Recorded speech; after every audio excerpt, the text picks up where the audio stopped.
वडाळ्याच्या RTO कार्यालयात learning लायसन्ससाठी संगणक चाचणी सक्तीची केल्यामुळे eastern motor training school owners welfare असोसिएशनच्या वतीने काम बंद आंदोलन करण्यात आले। ज्या लोकांना संगणक येत नाही असे लोक नापास होत असल्याचा आरोप या असोसिएशनने केलाय।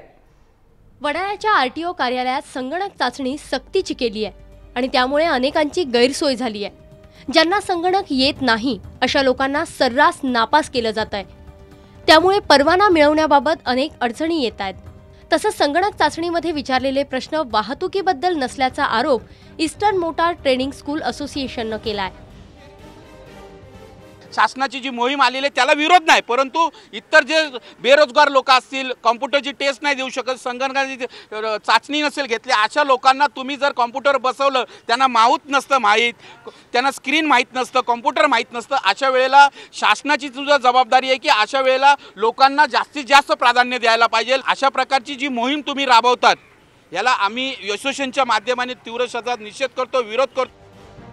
वडाळ्याच्या आरटीओ ऑफिसमध्ये अनेकांनी गेल्या अनेक महिन्यांपासून लायसन्स बनवायला दिले, मात्र अनेक महिने गेल्यानंतर देखील अनेकांना लायसन्स मिळाला नसल्याचाही आरोप होतोय।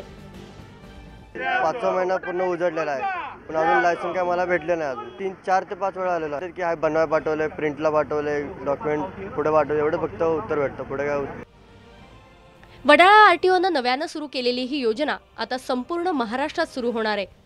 उलट या योजनेमुळे लोकांचा वेळही वाचणार आहे आणि वाहतुकीविषयी अनेक माहिती मिळत असल्याचं उपप्रादेशिक अधिकाऱ्यांचं म्हणणं आहे।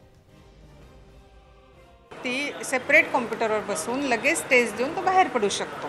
त्याला वेटिंग पिरियड असा फार वेळ लागू शकत नाही। म्हणजे ज्या माणसाला 2.5 तास लागतील त्या व्यक्तीला फी भरली, डॉक्युमेंट्स व्हेरिफिकेशन झाले आणि लगेच त्याने कॉम्प्युटरवर जर टेस्ट दिली तर हार्डली तो 15 मिनिटाच्या आत बाहेर पडू शकतो लर्निंग टेस्टवर। त्याच्यामुळे कोणालाही अडकाठी मला वाटत नाही की अननोन व्यक्ती आला किंवा अनएज्युकेटेड आला, कमी शिकलेला आला तरी सहज वापरता येण्यासारखी ही सिस्टीम आहे। मला वाटत नाही की असं काही फार काही रेजिस्ट करण्यासारखी ही सिस्टीम आहे असं मला वाटत नाही। आणि एकीकडे असोसिएशनने संगणक चाचणी ही चुकीचं असल्याचं सांगत या पद्धतीला विरोध दर्शवलाय, तर दुसरीकडे अनेकांनी लायसन्स वेळेवर मिळत नसल्याची तक्रार केली आहे। त्यामुळे नेमकी कोणाची सोय झाली आहे असा प्रश्न आता विचारला जातोय।